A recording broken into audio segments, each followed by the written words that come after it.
ഇന്ന് വെളുപ്പിനെ ഇന്ത്യ പാകിസ്ഥാനിൽ വ്യോമാക്രമണം നടത്തിയ വേളയിൽ പാകിസ്ഥാൻ F-16 വിമാനങ്ങൾ ഉപയോഗിച്ച് തിരിച്ചടിക്കാൻ ശ്രമിച്ചെങ്കിലും ഇന്ത്യയുടെ മിറാഷ് യുദ്ധവിമാനങ്ങൾക്ക് മുന്നിൽ പിടിച്ചു നിൽക്കാനാകാതെ പാകിസ്ഥാൻ പിൻവാങ്ങിയെന്ന് വാർത്ത. ഏത് പ്രതികൂല സാഹചര്യത്തിലും ശത്രുക്കൾക്കെതിരെ മുന്നേറാനും ബോംബുകൾ വർഷിക്കാനും കെൽപ്പുള്ള മിറാഷ് യുദ്ധവിമാനങ്ങളെ പ്രതിരോധിക്കാൻ പാക് യുദ്ധവിമാനങ്ങൾക്ക് സാധിച്ചില്ല.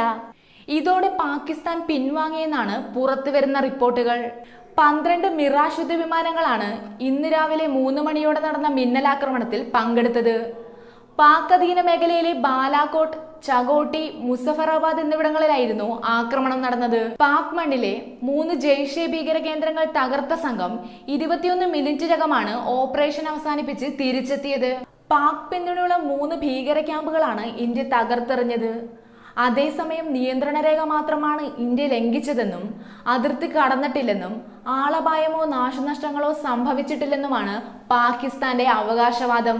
1980കളിലാണ് ഫ്രഞ്ച് നിർമ്മിത പോർവിമാനമായ മിറാഷ് ഇന്ത്യൻ വ്യോമസേനയുടെ ഭാഗമാകുന്നത്. വേഗതയോടൊപ്പം തന്നെ ശത്രുപാളയത്തിൽ കൃത്യമായി പ്രഹരമേൽപ്പിക്കാനുള്ള മികവാണ് നിയന്ത്രണ രേഖ കടന്നുള്ള ആക്രമണത്തിനായി ഇന്ത്യൻ വ്യോമസേന മിറാഷ് യുദ്ധവിമാനങ്ങൾ തിരഞ്ഞെടുക്കാനുള്ള കാരണം.